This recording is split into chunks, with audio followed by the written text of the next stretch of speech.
мы используем прием визуализации. Сейчас мы вам покажем отрывок, который мы использовали во время прохождения поэмы «Мертвые души». Вот так я себе представляю коробочку. Батюшка, как тебя занесло-то ко мне так поздно? Как жаль мне, что нечего вам поесть дать. А может, вы хотите чаю выпить? Нет? Фитинья, неси мне перину, подушки и простыню. Отец мой, да у тебя так, как у Борова, вся спина и бок грязи. Где ты так засалиться-то изволил? Свят, свят, свят. Может, тебе спинку потереть? Или, может, ты привык, отец мой, чтобы тебе на ночь кто-нибудь пятки почесал? Покойник мой никак без этого не засыпал. А у меня вот вообще бессонница. Вот поясница все болит. Да и ногу ломит, чуть выше косточки. Голубчик мой, теперь и вовсе не усну. Я, коробочка Настасья Петровна, никогда еще мертвых не продавала. Боюсь, чтобы убытку не понести. Что ты, отец мой, что ж поделать, дубиноголовая я.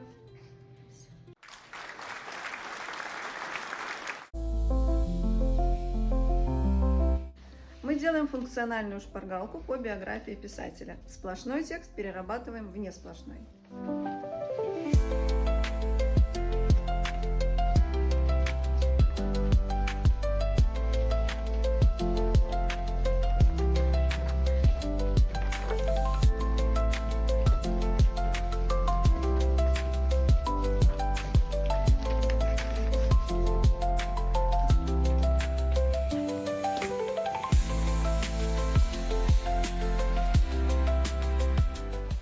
Вот так мы формируем функциональную грамотность.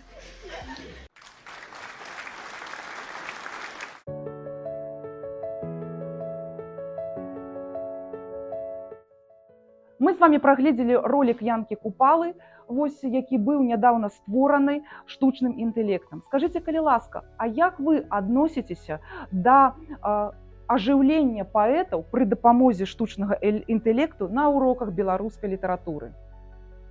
Я лічу, што выкарыстанне штучнага інтэлекта на уроках беларускай мовы мае месца быць, таму што гэта дапамагае нам прачуць атмасферу твора. Но у той самы час я лічу, што ажыўленне мёртвага чалавека гэта не добра.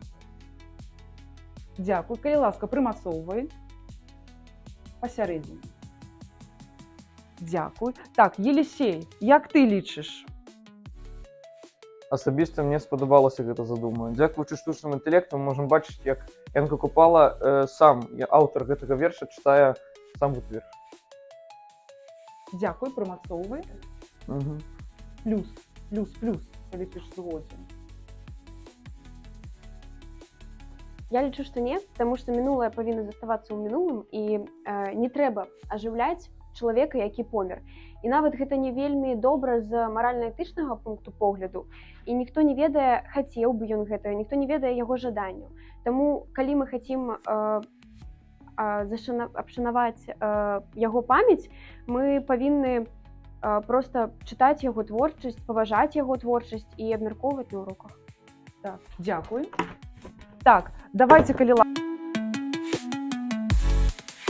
Дзякуй за ваше меркаванне. Хочацца сапраўды сказаць, што выкарыстанне штучнага інтэлекту гэта сапраўды сур'ёзны крок. І давайте, калі мы яго будзем прымяняць, то выкарыстоўваць яго будзем у меру. Але я спадзяюся, што вось дадзены ролик стварыў вам пэўны эмацыянальны настрой. І зараз мы з вами пераходзім да вывучэння драмы Янкі Купалы «Раскіданае гняздо».